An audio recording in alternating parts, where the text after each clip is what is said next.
All of you. Thank Raminoji inside Ayurveda for giving me this opportunity. I must confess this is the first time for me where I am speaking during the lunch session, and probably it is rare that we see in Ayurvedic conferences, although I am told lunch sessions are quite popular in international conferences outside India. I will take 15 minutes that is given to me to talk about the relevance of holistic theories of Ayurveda. This is based on the experience that, a very limited experience I should say, that we have gained at the Institute of Transdisciplinary Health Sciences of RLST, Bangalore, where clinical research is, is a very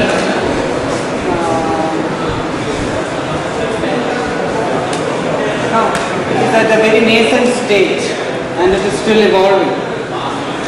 Ayurveda, we know, is a traditional knowledge of medicine that has evolved and matured in India in the last 2 or 3 millennia.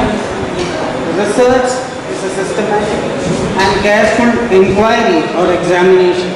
It could be to discover new information, it could be to validate existing information, or it could be to find relationship between 2 or more things. Fundamentally, research is dictated by 3 things: logic, reason and evidence. And most importantly, we must all understand there is no ambiguity.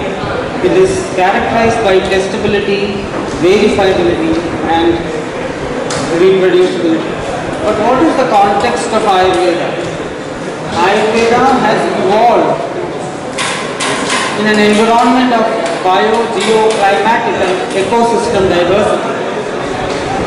It has evolved in the context of a cultural diversity, and it has also evolved in the context of an ethnic diversity. And today, there is a diversity of medical system as well. So it is in this context that we are trying to undertake research, and there are some challenges associated with that. At our institute, we are trying to develop a model. I am specifically stressing the fact that we are still developing and learning. This model has Ayurveda as the pivot of integrative medicine, and it is supported by physiotherapy, yoga, local health practices and also biomedical diagnostics. And at a later stage, we expect biomedicine or allopathic medicine to also get amalgamated into this model. I would just like to give you a few glimpses of our facilities before I go into the subject of my presentation.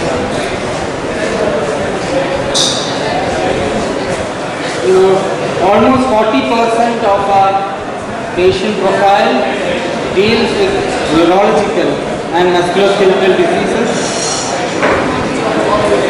What we are expecting from such a model is Ayurveda practiced using a standardized protocol,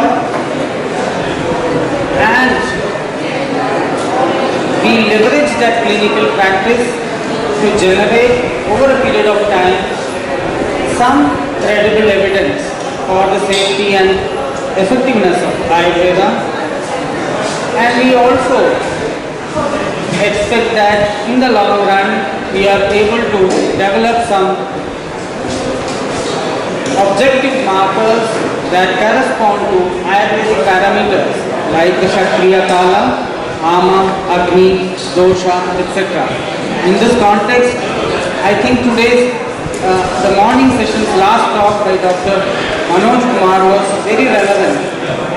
I mean, that kind of work is pioneering in Ayurveda and is much needed in the context of clinical research.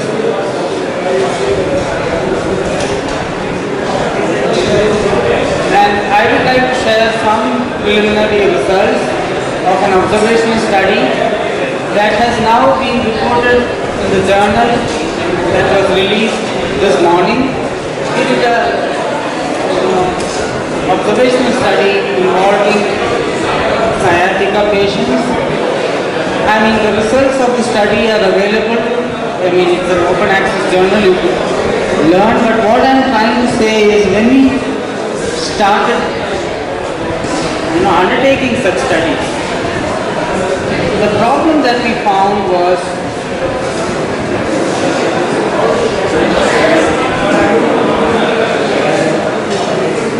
how do we make practitioners of different streams of medicine to jointly work, or to identify and bring consensus among the practitioners with regard to what constitutes the disease and what constitutes cure. I think if clinical research has to move forward in Ayurveda, it is very important that we address these issues.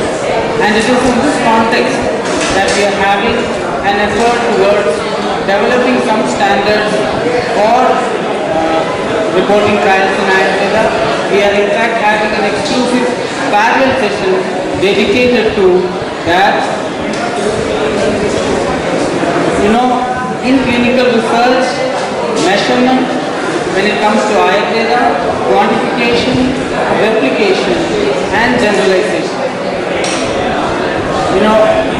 If we were to share a negative clinical trial with an established Ayurvedic clinician, the first reaction that one would expect is, oh, that study was not conducted properly. There is no way that Ayurveda cannot work. I mean, if we go with this assumption, it is going to be difficult to, then there is no need for clinical research. So, I think we need to develop some standards when it comes to measurement, quantification, and most importantly, replication. Are our studies replicable? I think the way forward is to conceive, promote and support clinical research that involve professionals from multiple streams and facilitate close interaction among practitioners of different streams and allow for crossover educational programs.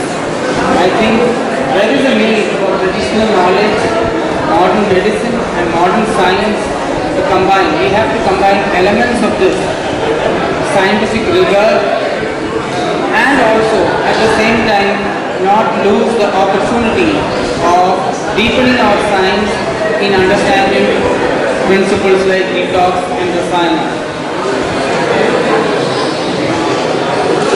To conclude,